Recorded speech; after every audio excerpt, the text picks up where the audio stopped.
तो joint pain तो किसी को भी हो सकता है, लेकिन जो गठिया है, गठिया एक ऑटोइम्यून डिसीज़ है। ऑटोइम्यूनिटी में इसमें क्या होता है, इसमें हम देखते हैं कि ज़्यादातर ये यंग लोग जो होते हैं उनमें होता है। आपका लाइफस्टाइल ठीक हो गया तो आपका गठिया भी ठीक हो जाएगा। एलोपैथ में जो पेशेंट्स जाते हैं वो ज़्यादातर स्टीरॉयड्स पे, इम्यूनोमोडुलेटर ड्रग्स पे या पेन किलर्स पे डाल दिए जाते हैं। अब स्टीरॉयड आप एकदम से लोगे, आपको डेफिनेटली फ़र्क पड़ेगा, आपको थोड़ी देर के लिए दर्द बंद हो जाएगा, लेकिन स्टीरॉयड्स के जो साइड इफ़ेक्ट्स हैं वो जग जाहिर हैं। सबको पता है अगर आप लॉन्ग टर्म स्टीरॉयड लेते हो तो आपके जो जॉइंट पेन है वो लेटर ऑन ज़्यादा एग्रीवेट होता है, और उसको ज़्यादा देर लेने से आपकी किडनीज डैमेज हो सकती हैं, आपको और भी नई समस्याएं हो सकती हैं। जब भी पेशेंट स्ट्रेस में जाता है उसके पेन्स बढ़ जाते हैं, तो अपने आप को शांत रखना बहुत ज़्यादा ज़रूरी है।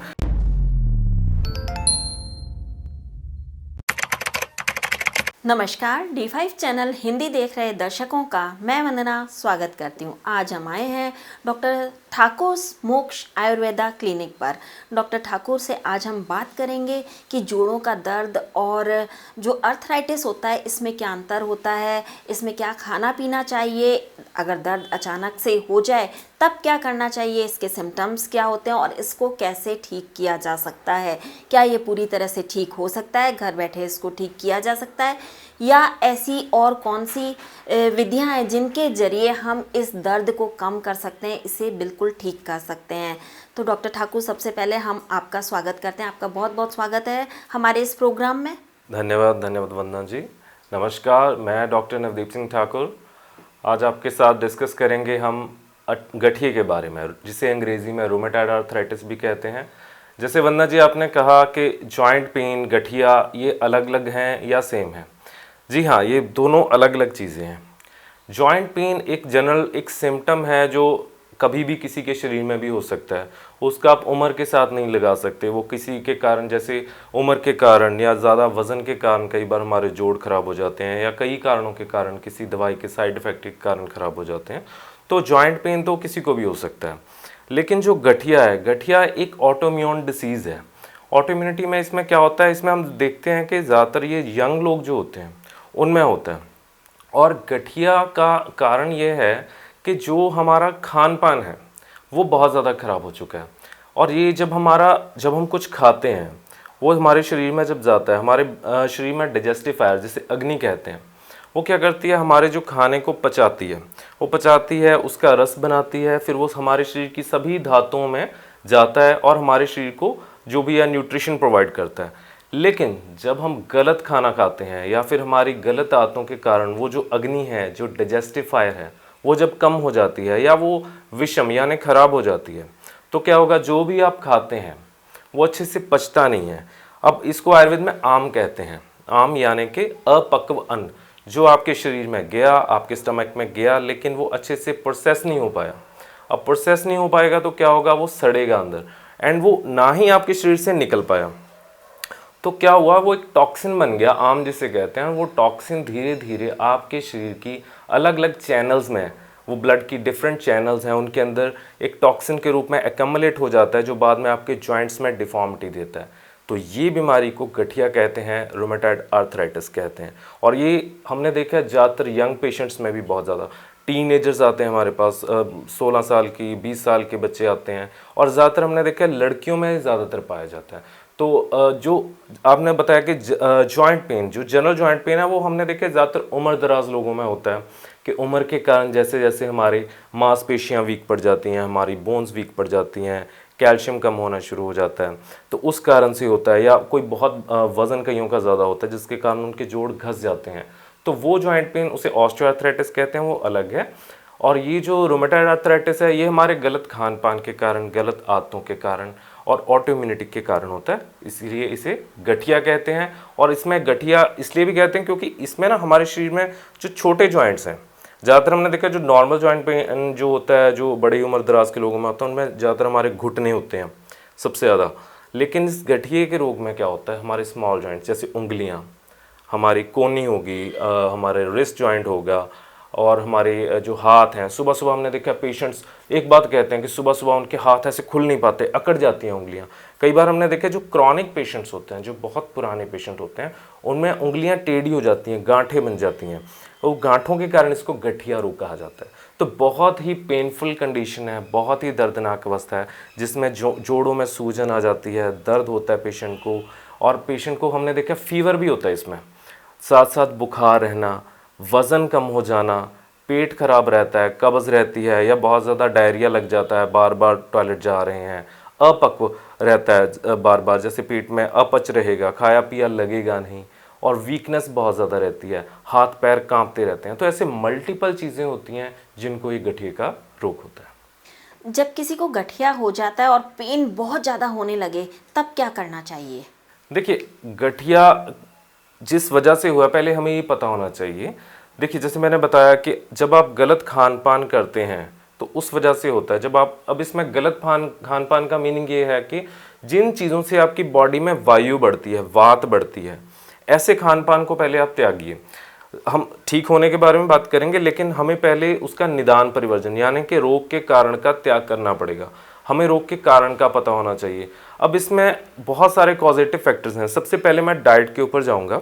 तो डाइट के ऊपर हम क्या करेंगे कि जो भी फूड ऐसे हैं जो आपके शरीर में वायु बढ़ाते हैं, उनको हम खाना बंद करेंगे या कम कर सकते हैं। तो इसमें वायु बढ़ाने वाली चीज़ें क्या हैं? जो आप बासी खाना खाते हैं। बासी खाने में मैं आपके पैक्ड फूड को भी रखूँगा, क्योंकि पैक्ड फूड से बड़ा बासी अन्न कोई नहीं है, क्योंकि वो काफ़ी टाइम तक शेल्फ्स में पड़ा रहता है, पैकेट्स में आपको लगता है फ्रेश है, लेकिन वो प्रिजर्वेटिव्स के द्वारा उसे फ्रेश रखने की कोशिश की जाती है, लेकिन वो आपकी बॉडी में बहुत ज़्यादा वात की विषमता लाता है, जिसके कारण आपको ये रोग होता है। इसके अलावा जिन भी रोगियों को गठिया, उनको मैं एक सलाह दूंगा कि वो कोई भी ठंडी चीज़ें ना ज़्यादा खाया करें। एकदम से फ्रिज से निकाल के कुछ खा लिया, ठंडा दही ले लिया, ठंडा कुछ चावल खा लिए, ऐसी चीज़ ना खाएं, क्योंकि जब भी आप कोई ठंडी चीज़ खाते हैं आपकी बॉडी में वायु बढ़ती है। तीसरी चीज़, अब बहुत ज़्यादा ऐसी जगह पे ना रहें जहाँ बहुत ठंड हो। जैसे कई बच्चे आजकल एसी से ही नहीं निकलते हैं, ज़्यादा देर एसी में रहेंगे, उससे भी आपकी स्रोतोदुष्टि यानी आपकी चैनल्स, जो आपकी स्वेट की चैनल्स हैं, वो ख़राब हो जाती हैं। इनको स्रोतोवरोध कहते हैं।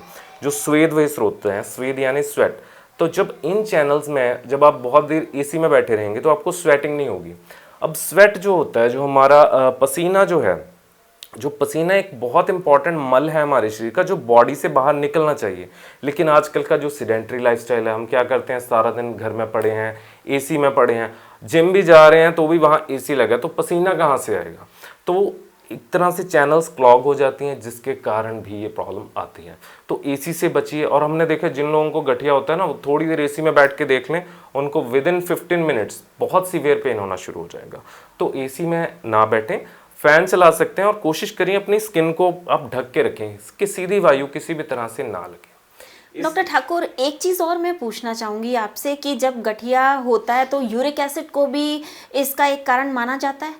जी नहीं, जो गठिया है, जैसे मैंने बताया, ऑटोइम्यून डिसऑर्डर है। यूरिक एसिड एक अलग चीज़ है। यूरिक एसिड एक वो प्रोडक्ट है जो हमारी बॉडी से निकलता है, किडनीज उसे बाहर निकालती हैं। जब हमारा डाइटरी मेटाबॉलिज्म खराब हो जाता है या हमारी किडनी में कोई प्रॉब्लम आ जाती है, तो हमारा यूरिक एसिड अच्छे से बाहर नहीं निकल पाता, तो जिस कारण वो यूरिक एसिड बढ़ता है। और यूरिक एसिड ज़्यादातर हमने देखा है पाँव के जो टोज होते हैं, पैर के अंगूठे की तरफ होगा या एड़ी की तरफ होगा, तो वहाँ पे वो क्रिस्टल के फॉर्म में जमा हो जाता है, जिसके कारण आपको जब पैर की मूवमेंट करते हैं आप या एड़ी की मूवमेंट करते हैं, तब आपको बहुत ज़्यादा दर्द होता है।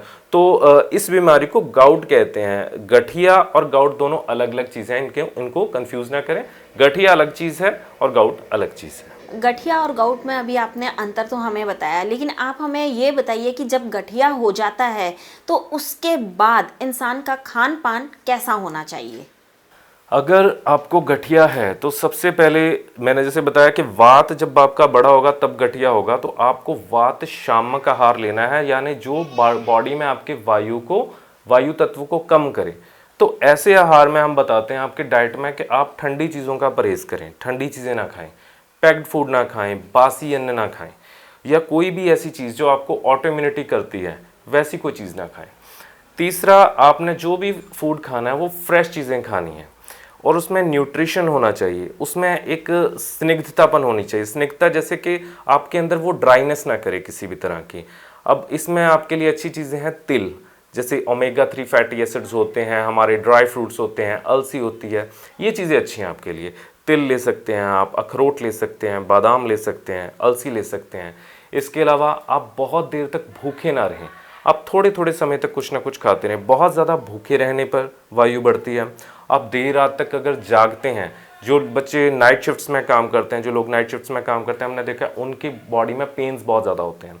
या जो लोग अपने वर्क स्केड्यूल के कारण बहुत लॉन्ग ट्रैवल करना पड़ता है, हमने देखा जो डेली ट्रैवल कर रहे हैं 2-2 घंटे 3-3 घंटे बसेस में या अपने व्हीकल्स में जा रहे हैं, डेली आ रहे हैं, तो उनको भी गठिए की समस्या बहुत ज़्यादा होने की संभावना रहती है। तो ऐसा कोई भी काम आप करते हैं तो उसमें ध्यान रखें कि आपकी बॉडी में वायु ना बढ़े, कोई भी आप ऐसा खान पान ना करें। और इसके अलावा अपनी डाइट में देसी घी को शामिल कीजिए, तिल के तेल को शामिल कीजिए। आपने अपना खाना कैसा रखना है, अपने खाने का कोर वर्ड में बताऊं, आपने अपना खाना ऐसा रखना है जो कि आपको न्यूट्रिशन प्रोवाइड करे, स्निग्ध हो और वो लाइट हो, यानी कि वो लघु हो, वो आपकी बॉडी को पचाना इजी हो। फर्ज कीजिए मैं आपको एग्जांपल देता हूं। आप जैसे वंदना जी, आग लगी होती है कहीं पे, अगर आग बहुत कम है आप उसमें बड़ी लकड़ी डाल देंगे तो क्या होगा, आग बुझ जाएगी और धुआं करेगी। तो गठिए के पेशेंट में यही दिक्कत है कि अगर आप ज़्यादा खाएंगे तो भी आपको दिक्कत होनी है, क्योंकि आपकी डिजेस्टिव फायर अभी खराब है। तो आपको क्या लेना है, जैसे अगर आपको आग को भड़काना हो, आपको उसे तेज़ करना हो, तो आप उसमें ऐसी चीज़ डालते हैं जो इजीली एब्जॉर्ब हो जाए। तो वैसा ही आपको फूड लेना है जो लाइट हो और न्यूट्रिटिव हो। इसमें आप हल्की खिचड़ी ले सकते हैं, इसमें आप जो भी आपकी दालें हैं, उन दालों को आपने ये रखना है कि छिलके वाली दालों का थोड़ा परहेज रखें। उनको आप पतला करके बना लीजिए और उनको अच्छे से उनमें देसी घी या तिल का तेल अच्छे से डालिए। और इसमें मैं एक बहुत ही अच्छी चीज़ें बताऊंगा कि जो वात शामक औषधियाँ हैं उनको अगर आप मसालों के रूप में साथ में यूज़ करें तो वो भी आपके लिए बहुत बेनिफिशियल रहेंगे। मसालों में कौन से मसाले इसमें बेनिफिशियल होते हैं? अगर आपको गठिया है तो सबसे बढ़िया 2 मसालों की बात करूंगा। एक तो है सौंठ, सौंठ, जी हाँ, जिसे पंजाबी में सुंड भी कहते हैं, हिंदी में सौंठ कहते हैं। तो इसको आप अपनी डेली रूटीन में डाइट में शामिल कीजिए। आप सौंठ को पाउडर फॉर्म में किसी भी आपके जो भी आप डाइट ले रहे हैं, कोई दाल सब्जी खा रहे हैं, आप उसके ऊपर स्प्रिंकल कर लीजिए।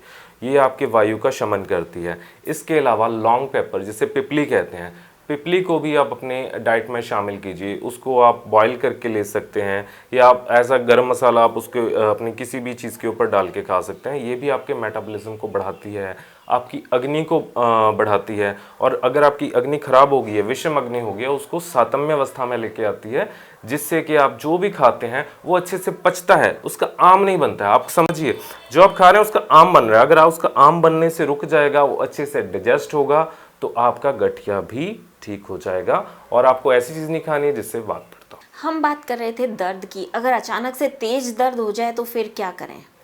देखिए, गठिए के पेशेंट में बहुत भयानक दर्द होता है। आयुर्वेद में स्पेशल बताया गया है कि इस दर्द को वृश्चिक वंश वेदना कहते हैं, यानी कि वृश्चिक यानी कि जो बिच्छू होता है, बिच्छू के काटने के जैसी जो दर्द होता है ना, वैसा ही पेन होता है जो गठिए का पेशेंट होता है। तो ऐसे पेशेंट्स में बहुत ज़्यादा पेन हो तो आपको क्या करना है, देखिए, पहली चीज़ आपने अपनी आपको वार्म रखना है, मतलब आपने ठंड से बचना है। तो आप जहाँ भी आपको पेन होता है आप उसमें कुछ हॉट कंप्रेशन दे सकते हैं। हॉट कंप्रेशन आपको देने के लिए आप एरंड के तेल या तिल के तेल से मालिश कर सकते हैं और उसके ऊपर सेक देने के लिए आप गर्म कपड़ा बांध सकते हैं। इसके अलावा अगर बहुत ज़्यादा पेन है तो आप, जैसे मैंने आपको बताया कि आप सौंठ ले सकते हैं, सौंठ को आप अपनी डाइट में शामिल कीजिए। इसके अलावा एक लेप बना सकते हैं आप। लेप के लिए आपको क्या करना है, थोड़ी हल्दी लेनी है और सहजन के जो पत्ते हैं उनको पीस के आप उनका लेप बना के आप लगा सकते हैं। हल्दी का और सहजन के पत्तों का लेप आप लगा सकते हैं जहाँ भी आपको बहुत ज़्यादा पेन होता है। एंड आप देखेंगे आपकी जो जॉइंट की स्वेलिंग है वो कम होना शुरू हो जाएगी, आपका जो दर्द है वो कम होना शुरू हो जाएगा और जो आपके हाथों की या जॉइंट्स की जो मोबिलिटी है वो बढ़ना शुरू हो जाएगी। अगर हम बात करें डेली रूटीन की, तो गठिया के पेशेंट का डेली रूटीन कैसा होना चाहिए?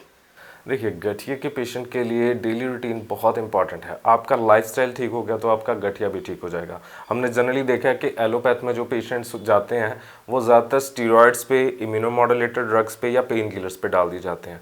अब स्टीरॉयड आप एकदम से लोगे, आपको डेफिनेटली फ़र्क पड़ेगा, आपको थोड़ी देर के लिए दर्द बंद हो जाएगा, लेकिन स्टीरॉयड्स के जो साइड इफ़ेक्ट्स हैं वो जग जाहिर हैं। सबको पता है, अगर आप लॉन्ग टर्म स्टीरॉयड लेते हो तो आपके जो जॉइंट पेन है वो लेटर ऑन ज़्यादा एग्रीवेट होता है और उसको ज़्यादा देर लेने से आपकी किडनीज डैमेज हो सकती हैं, आपको और भी नई समस्याएं हो सकती हैं।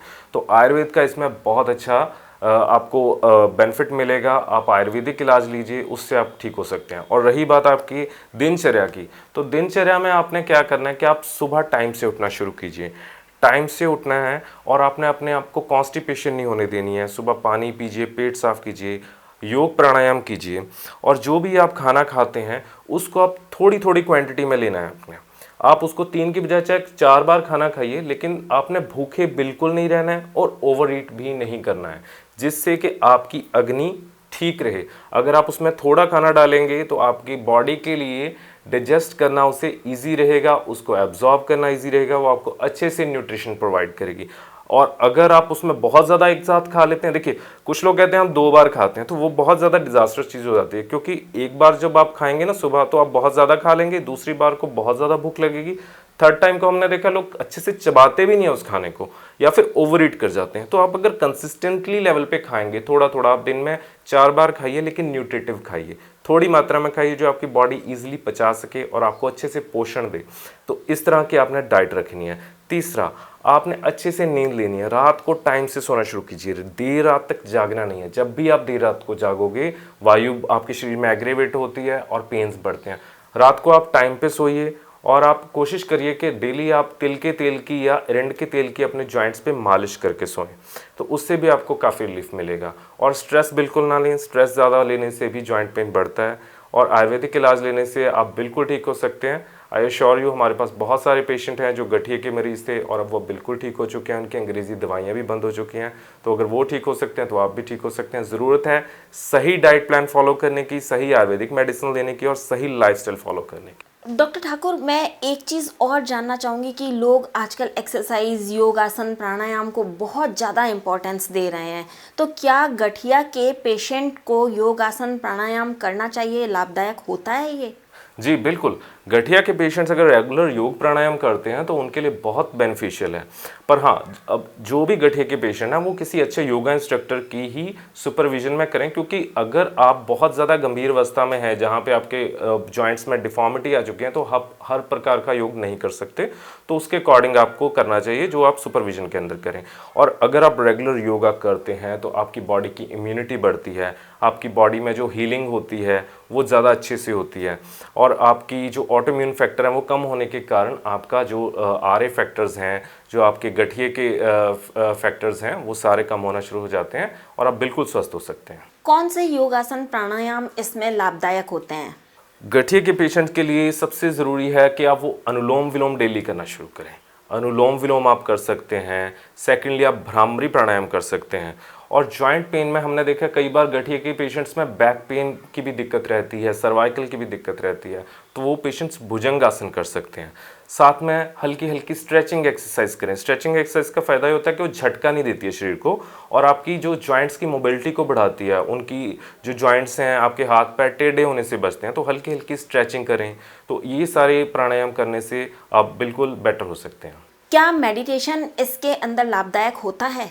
मेडिटेशन का अपना रोल है। मेडिटेशन आपको एक इंटरनल हीलिंग देती है। जैसे आयुर्वेद में बताते हैं कि आपका मानसिक स्वास्थ्य ठीक होना भी ज़रूरी है। हमने देखा जहाँ पे पेशेंट बहुत ज़्यादा स्ट्रेस फैक्टर होते हैं, चाहे वो पर्सनल फैक्टर्स हों या कोई भी प्रोफेशनल फैक्टर्स हों, जब भी पेशेंट स्ट्रेस में जाता है उसके पेन्स बढ़ जाते हैं। तो अपने आप को शांत रखना बहुत ज़्यादा ज़रूरी है।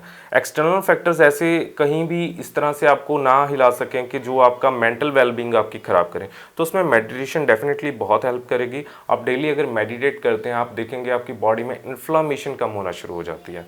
इन्फ्लामेशन कम होगी तो आपका पेन भी कम होता है, आपकी जॉइंट्स की डिफॉर्मिटी भी ठीक होना शुरू हो जाती है। तो डेली अगर आप आधा घंटा भी मेडिटेशन करना शुरू कर दें, जस्ट ओम चैंटिंग करनी है और ध्यान लगाना है और जस्ट डीप ब्रीथ करना है, आप देखेंगे आपकी बॉडी की जो स्वेलिंग है, इन्फ्लेमेशन है, वो धीरे धीरे कम होना शुरू। अक्सर कहा जाता है कि अगर आप मिलेट्स खाएंगे तो आप स्वस्थ रहेंगे। हम टीवी पर और यूट्यूब पर भी, हम काफ़ी जगहों पर, फेसबुक है, सोशल मीडिया, जो भी प्लेटफॉर्म्स हैं, हम इन पर देखते हैं कि अक्सर डॉक्टर्स कहते हैं कि मिलेट्स खाने पर आप पूरी तरह से स्वस्थ रहेंगे। तो क्या आरए पॉजिटिव जिनका है, यानी कि जिनको गठिया की प्रॉब्लम है, रूमेटाइटिस अर्थराइटिस है, उनको मिलेट्स खाने चाहिए? देखिए, आयुर्वेद के अकॉर्डिंग क्या होता है कि हर पेशेंट डिफरेंट है। हर व्यक्ति जो है, इवन कि मैं कहूँगा जो आइडेंटिकल ट्विंस, जो जुड़वा भाई भी होते हैं ना, उनकी भी प्रकृति अलग बनाई है भगवान ने। तो यहाँ पर हम आयुर्वेद के अकॉर्डिंग कभी किसी एक फूड को हर बंदे के लिए, हर बीमारी के लिए ठीक नहीं मानते हैं। तो हमने जैसे बताया कि रूमेटॉइड के पेशेंट में हमने देखा है ज़्यादातर अंडरवेट लोग भी होते हैं, पतले होते हैं। तो ऐसे लोगों में हम मिलेट्स रेकमेंड नहीं करते हैं, क्योंकि जो मिलेट्स हैं थोड़ा वातवर्धक आहार है। अगर आप अंडरवेट हैं, आपके पेन ज़्यादा हैं, और अगर आप रूमेटॉइड आर्थराइटिस के पेशेंट होके आप मिलेट्स का सेवन करेंगे तो वो आपका पेन बढ़ा देगा। अगर आप अंडरवेट नहीं है तो आप कभी कभार ले सकते हैं, लेकिन उसमें एक इंपॉर्टेंट चीज़ है, आप मिलेट्स को संस्कारित कर लें ऐसी चीज़ से जिससे उसकी वात शांत हो जाए। तो वात शांत करने के लिए जैसे मैंने बताया था, तिल के तेल का आप यूज़ कर सकते हैं, आप उसमें तिल का तेल डाल सकते हैं, या आप सौंठ का पाउडर ऐड करेंगे तो उसमें वात उसका शमन हो जाएगा। लेकिन जो भी गठिया के पेशेंट है वो रेगुलरली मिलेट्स ना खाएं तो उनकी हेल्थ के लिए ज़्यादा अच्छा रहेगा। अक्सर हम लोग सुना करते हैं अपने बुजुर्गों से कि जिनको गठिया होती है उनको लहसुन की 2 कच्ची कलियां सुबह खाली पेट खाना चाहिए, तो क्या ये सही है? जी हाँ, लहसुन, बहुत अच्छी बात बताई आपने। लहसुन बहुत बढ़िया इफेक्ट देता है हमारे जो भी वात रोग हैं। लहसुन खुद एक वात शामक औषधि है, और ये आपकी जो स्रोतोवरोध है, जैसे मैंने बताया था कि जहाँ पे चैनल्स क्लॉग कर जाती हैं उसके कारण आपकी एक्युमुलेशन हो जाती है किसी चीज़ की, तो वहाँ पे पेन होना शुरू हो जाता है और जॉइंट्स में स्टिफनेस आती है। और जब आप लहसुन रेगुलरली लेना शुरू करते हैं तो वो क्लॉगिंग्स खुलती हैं, वो आपका एक ब्लड थिनर का भी काम करता है, और धीरे धीरे आपका जॉइंट पेन में भी रिलीफ आना शुरू हो जाता है। अक्सर लोग ये भी कहते हैं कि प्रोटीन नहीं खाना चाहिए, कई बार तो डॉक्टर्स तक मना कर देते हैं कि आपको प्रोटीन बिल्कुल नहीं खाना है क्योंकि आपको गठिया है। तो ऐसे में क्या करना चाहिए, या प्रोटीन खाना मतलब बंद कर देना चाहिए, या खाते रहना चाहिए, या किस तरीके से खाएं? देखिए, प्रोटीन से कोई दिक्कत नहीं है, प्रोटीन आप ले सकते हैं, लेकिन आप लें तो नेचुरल प्रोटीन लें। नेचुरल प्रोटीन का मतलब जो आपको ऑर्गेनिकली मिल रहा है, भगवान का बनाया हुआ है, जो हमारी दालों में मिल रहा है आपको, जो हमारे ड्राई फ्रूट्स में मिल रहा है आपको, ना कि आप किसी डब्बे बंद प्रोटीन को खाएं। वो चीज़ आपके लिए नुकसानदायक रहेगी। और आप ऐसी कोई चीज़ ना खाएं जो कि आपकी बॉडी में वायु बढ़ाए। जो आप प्रोटीन खाते हैं वो एक्सेस में ना खाएं, ठीक है। एक्सेस में अगर आप खाएंगे तो वो नेचुरली आपकी किडनी के ऊपर लोड करेगा, जो कि आपको नुकसान करेगा और अन्य बीमारियां लेके आएगा। प्रोटीन आपके लिए ज़रूरी है, लेकिन उसको खाने का तरीका यह है कि जैसे आप दालें खा रहे हैं तो आपने बिना छिलके वाली दालें खानी है। अगर आप स्प्राउट्स खाना पसंद करते हैं तो आप उनको स्टीम कर लीजिए और उनके ऊपर थोड़ा सौंठ का पाउडर डाल लीजिए, और आप जीरे का पाउडर डाल लीजिए, तो ये आपके डाइजेशन के लिए भी ईजी रहेगा। और आपने एक चीज़ का ध्यान रखना है, अपनी ताकत नहीं खोनी है। Protein are building source of our body. Protein के कारण हमारे जो मसल्स हैं वो बने रहते हैं। अगर आपने प्रोटीन बिल्कुल बंद कर दिया, आपके मसल वीक हो जाएंगे, और अगर मसल वीक रहेंगे तो जॉइंट्स भी वीक रहेंगे। तो अपनी डाइट में आप डाइट अच्छी रखिए, अपने आप को वीक ना होने दीजिए, इस कंसेप्ट को आप ध्यान रखिए।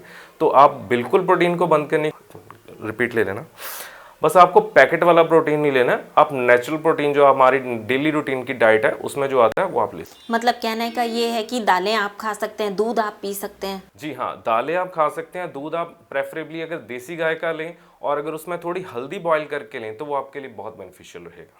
डॉक्टर नवदीप ठाकुर, आज आपने हमें बहुत ही अच्छी बातें बताई। उम्मीद है हमारे सभी गठिया के मरीजों को ये ज़रूर पसंद आएगा और वो अपने आप ठीक होने की कोशिश करेंगे, इन सभी बातों का ख्याल रखेंगे ताकि उनका गठिया आगे से आगे ना बढ़े। अगर आपको भी कोई परेशानी है तो आप डॉक्टर नवदीप ठाकुर से संपर्क कर सकते हैं। नवदीप जी, आप अपना नंबर बताएं। सभी दर्शकों में बताना चाहता हूँ कि गठिया जो है ये ठीक हो सकता है, ये बिल्कुल ठीक हो सकता है। आपकी अंग्रेज़ी दवाइयाँ छूट सकती हैं, बस आपको सही मार्गदर्शन की और एक सही डिसिप्लिनरी लाइफस्टाइल की ज़रूरत है। अगर आप हमसे संपर्क करना चाहते हैं इलाज के लिए, हमारा नंबर नोट कर लीजिए, डॉक्टर ठाकुर मोक्ष आयुर्वेदा क्लिनिक। हमारा नंबर है 8837710050। Thank you so much. अगले एपिसोड में आपसे फिर मुलाकात होगी, तब तक के लिए नमस्कार।